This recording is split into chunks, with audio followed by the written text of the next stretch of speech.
நீதிமொழிகள் அதிகாரம் 7. என் பிள்ளையே, என் வார்த்தைகளை மனதில் இருத்து, என் கட்டளைகளை செல்வமென போற்று.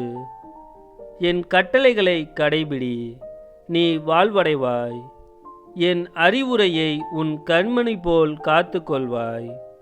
அவற்றை உன் விரல்களால் அணியாக அணிந்து கொள். உன் இதய பலகையில் பொறித்து வை. ஞானத்தை உன் சகோதரி என்று சொல்.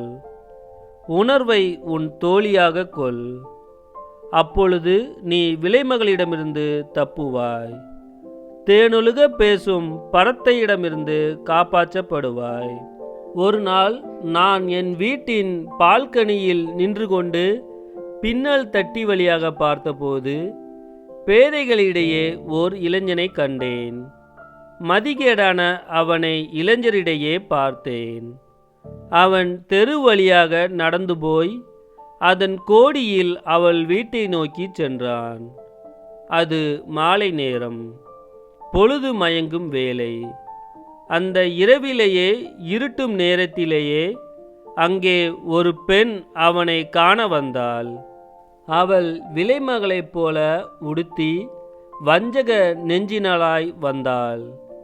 அவள் வெளிப்பகட்டு மிகுந்தவள், வெட்கத்தை ஒளித்தவள்.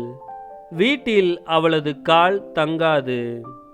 அவள் நடுத்தெருவிலும் நிற்பாள், முச்சந்தியிலும் நிற்பாள், மூலை முடுக்குகளிலும் பதுங்கியிருப்பாள்.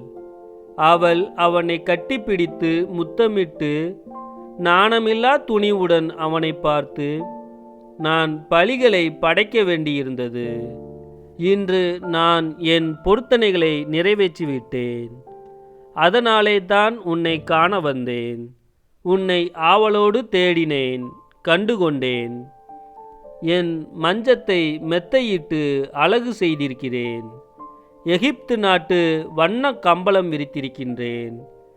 வெள்ளைப்போளம், சந்தனம், இலவங்க கலவையிட்டு என் படுக்கையை மனம் கமல செய்திருக்கின்றேன்.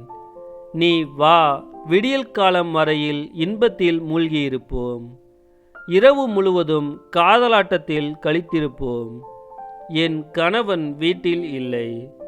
நெடுந்தொலை பயணம் செய்ய புறப்பட்டு போய்விட்டான். அவன் பை நிறைய பணம் கொண்டு போயிருக்கிறான். முழு நிலா நாள் வரையில் திரும்பி வரமாட்டான் என்று சொன்னாள். இவ்வாறு பல இனிய சொற்களால் அவனை அவள் இணங்கச் செய்தாள். நயமாக பேசி அவனை மயக்கிவிட்டாள்.